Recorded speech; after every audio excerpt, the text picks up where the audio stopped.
Hello everyone, welcome to RS3 classes. UP police constable re exam के लिए हम class देखेंगे। 18 फरवरी फर्स्ट शिफ्ट में जो स्टैटिक जीके के जितने भी प्रश्न आए थे उनका सॉल्यूशन देखेंगे।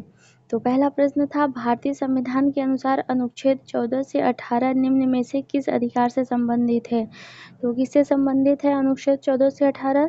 समता का अधिकार से संबंधित है। और तीनों ऑप्शन देख लेंगे। संवैधानिक उपचारों का अधिकार अनुच्छेद 32 में, शोषण के विरुद्ध का अधिकार अनुच्छेद 23 से 24 तक में है और धर्म की स्वतंत्रता का अधिकार अनुच्छेद 25 से 28 तक में है। अगला प्रश्न देखेंगे, निम्नलिखित में से कौन सा दिन अंतर्राष्ट्रीय श्रमिक दिवस के रूप में मनाया जाता है? तो कौन सा दिन मनाया जाता है? 1 मई को मनाया जाता है। तो इस बार की थीम क्या थी? जलवायु परिवर्तन के बीच कार्यस्थल सुरक्षा और स्वास्थ्य सुनिश्चित करना।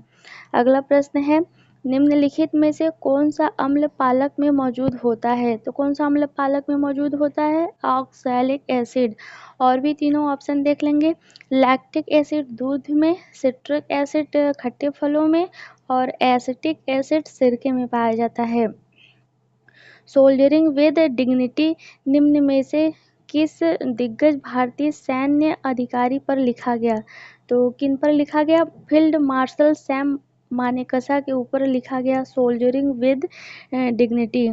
अगला प्रश्न है, कारपोरेट्स को राष्ट्रीय विकास में प्रभावी योगदानकर्ता बनाने के लिए नियामक और प्रशासनिक ढांचे की जिम्मेदारी भारत के निम्न में से किस मंत्रालय के अंतर्गत आती है? तो किस मंत्रालय के अंतर्गत आता है? कारपोरेट्स मामले का मंत्रालय। अगला प्रश्न देखेंगे, निम्नलिखित में से कौन सा व्यय केंद्र सरकार की भौतिक या वित्तीय संपत्तियों के निर्माण के अलावा अन्य उद्देश्यों के लिए किया जाता है? तो कौन सा व्यय किया जाता है? राजस्व व्यय। अगला प्रश्न है, प्राचीन जैन और बौद्ध ग्रंथों के अनुसार कितने महाजनपद थे? तो कितने महाजनपद थे? 16 महाजनपद थे, जिनमें 16 में से 8 महाजनपद उत्तर प्रदेश में थे। अगला प्रश्न है, निम्नलिखित में से कौन सी फसल खरीफ की फसल नहीं है? तो गेहूं खरीफ की फसल नहीं है। और भी फसल के बारे में हम कुछ जानकारी ले लेंगे। रबी की फसल में कौन कौन फसल आता है? गेहूं, जौ, आलू, चना, मसूर, अलसी, मटर, सरसों। और यह अक्टूबर नवंबर में बोया जाता है, अक्टूबर नवंबर के बीच में। खरीफ की फसल कौन सी है? कपास, मूंगफली, धान, बाजरा, मक्का, शकरकंद, ज्वार, अरहर, गन्ना, सोयाबीन, जूट, सनई। और जायद की फसल कौन सी है? तरबूज, खरबूजा, खीरा, सब्जियां और चारा। अगला प्रश्न देखेंगे, निम्नलिखित में से कौन सा बंदरगाह भारत का सबसे बड़ा कंटेनर बंदरगाह है? तो कौन सा बंदरगाह भारत का सबसे बड़ा कंटेनर बंदरगाह है? जवाहरलाल नेहरू बंदरगाह। इसे नुहावा शेवा भी कहा जाता है। कहाँ पर है? मुंबई में है। और तीनों देख लेंगे कहाँ कहाँ पर है। न्यू मैंगलोर बंदरगाह कर्नाटक में, कोच्चि बंदरगाह केरल में, कांडला बंदरगाह गुजरात में है। अगला प्रश्न देखेंगे, निम्नलिखित में से किस घटना के कारण मोहनदास करमचंद गांधी ने 1922 में असहयोग आंदोलन स्थगित कर दिया? तो कौन सी घटना थी? चौरी चौरा घटना। कब हुआ था? 4 फरवरी 1922 में हुआ था। और तीनों ऑप्शन देख लेंगे।